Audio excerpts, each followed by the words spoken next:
Thanks guys for watching, and like all of our videos, is brought to you by Archetype. Like, what the hell? Zack Snyder, what the hell? What the hell? I don't understand why you did what you did, my friend.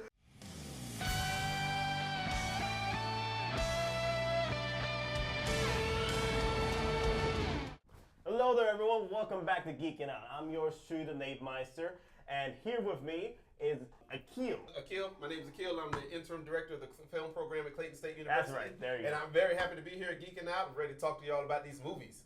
Oh yeah, today we're gonna just talk about BVS and Civil War, but let's get down to first Batman vs. Let's do it. Let's do it. Let's do it, please. As a filmmaker, how did you feel about Batman vs. Superman? I mean, let me tell you something. I got two words for Batman versus Superman: missed opportunities. Right? Missed opportunities. Like, what the hell? Like, what the hell? Zack Snyder, what the hell? What the hell? I don't understand why you did what you did, my friend. I don't understand why there's 4 movies in one. Whoa, slow down. I'm sorry. Slow down. Sorry. You're about to shut out the mics here. Woosah, calm down. I felt like the first half of the movie, I'm rocking in the chair because I'm trying to stay awake. I'm rocking. The movie's called Batman vs. Superman. That's Nobody's right. fighting. We got dream sequences. Like, the good stuff that happened in the trailers was all a dream. It was all a dream, right? It was interesting stuff. Like, I thought that when the movie says Batman versus Superman, I thought we were going to see Batman and Superman fight for more than 8 minutes. I knew Batman was going to win because he's an underdog. Of course, yeah. I'm a Superman guy. I'm a Superman guy, right? But Okay, Kryptonite, like, Richard Pryor beat Superman with Kryptonite. Anybody can beat Superman with Kryptonite. It's like fighting somebody that's in hospice. Well, see, that's the only way. That is the only way. That's the only way to physically overpower Superman. Yeah. But you can psychologically beat Superman. If Batman would have got the world to turn against Superman, you see what I mean? Like, if he would have, because Batman can't physically overpower Superman unless Kryptonite's involved. You take Kryptonite out the equation, Batman can't beat Superman, right? Unless he uses some magic, which Batman's not a magic guy. Yeah, we're not sure if magic does exist in Zack Snyder's world yet. But this is true. Yeah, this is true. Well, the thing is, he keeps changing his mind. In Man of Steel, he said no kryptonite. Batman vs. Superman, there is kryptonite. Oh, we're gonna shoot him with a kryptonite bullet. And how does Batman find out about the kryptonite? I don't know. He hacks into Lex Luthor's computers or something. We're not sure about if Lex Luthor is Lex Luthor or Lex Luthor Jr. They haven't clarified that. This is true. Lex Luthor Joker. Lex Luthor Riddler. Like, I was trying to figure out who he was the whole time. Okay. That disposition was All right. Let's move on. How did you feel about including all these different characters into a big giant? It felt like more like a trailer. Movies need to stand alone, right? So it doesn't Yeah. need to exist as something that's supposed to set up something else. Yeah. Because it's like 2 hours and like 39 minutes or however long it is. It's a long movie. And it needs to stand on its own. It needs to be separate and it needs to be entertaining, as a standalone piece. And so I understand them trying to set up the Justice League and them trying to find a different way to do it than Marvel, because Marvel, took its time, developed each character with its own movies, then brought everybody together. I feel like Warner Brothers is just rushing. They're trying to catch up with Marvel, even though Marvel spent at least a decade developing all these characters. Right, sure. But yeah, they did the same thing. They did the same format with Iron Man 2, where they did a trailer for all the Avengers pretty much in one movie for Iron Man 2. It still came out fine. Right. But the thing is that the character was already established in Iron Man 1. But Batman vs. Superman, you were introducing Batman, even though, let's rush the origin story. But whatever. But let's see. That's how I even knew how Batman was going to end, because when they started off the movie, the Batman was going to win. Yeah. Because when they started off the movie, they didn't bring Superman's parents into it. It was all Batman. We had to rehash the origin story all over again. I was like, I know which way this thing is going to go. I already know which way it's going to go. Martha. I thought that.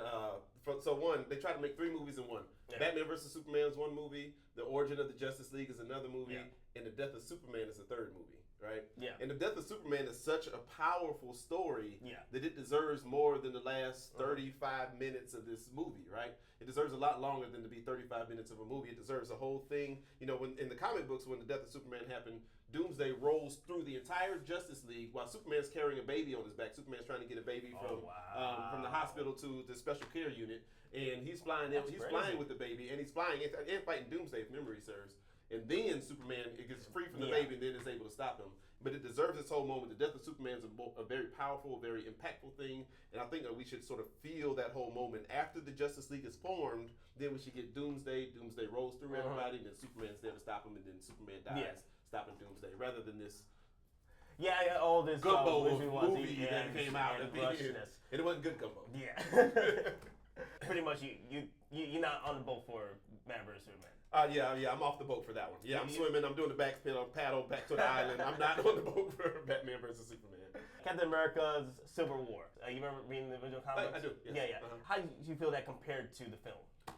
I thought the original comics compared to the film, I thought the film was actually a little bit better in some ways. Some of the relationships were a little contrived, so like the Vision versus Scarlet Witch in the movie. I didn't quite believe it as much, but the play between the different people in the registration and how they brought in the other movies with the Age of Ultron when the city was about to be destroyed and all that, and then the ships from S.H.I.E.L.D. destroying Washington D.C. So I thought the setup was really good. I was surprised with how well they made it real for the movie, as opposed to the sort of expressionism that we might have in the comic books. Okay. So I thought they did a pretty good job translating it, and I was pretty much all in.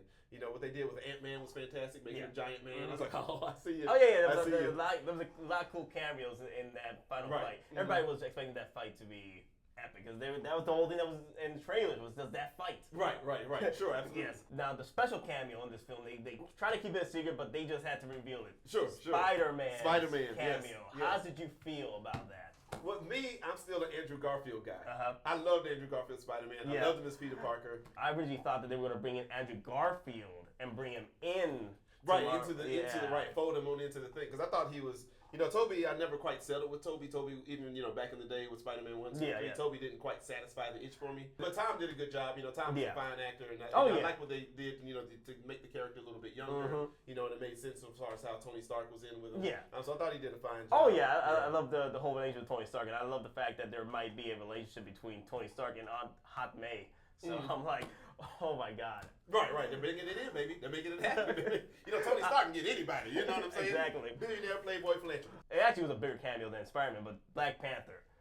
Your thoughts? Yeah, I think they did a good job with Black Panther. Black Panther is not there was a period where I liked his comics, but most of the time I kind of avoided his comics. Yeah. But there was one sort of storyline. I think it started with Civil War, Fantastic Four, when Black Panther and Storm joined the Fantastic Four when Reed Richards and Sue Richards left.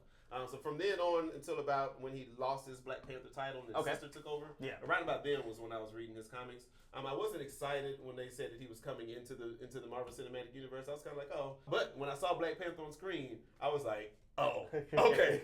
I see what you're doing, Marvel. I see what you're doing. So I thought that he really brought some strength to the role. The way that they did his acrobatics, his physicality was really, really strong. Okay. Marvel did a fine job developing their Marvel Cinematic history compared to Batman vs. Superman, where they only had one movie to explain everything. I feel like, if I can say this, I feel like Marvel, it's like courting a lady. Marvel's been courting me. They've been calling me. They've been asking me out slowly. They brought me flowers and stuff. And I feel like Batman vs. Superman was like, wham, bam, thank you, ma'am. Right? That's how I feel like the difference was. Like, one of them has been for a long time trying to sweet talk me, and this other one is just trying to get me girls. That's how I kind of feel. Thank you, everyone, for checking out Geeking Out. Thank you, Akil, for coming by. Hey, my pleasure. And doing the review, man. Yes, sir. Hopefully you see us for the next video, and may the fun of dreams with you, always.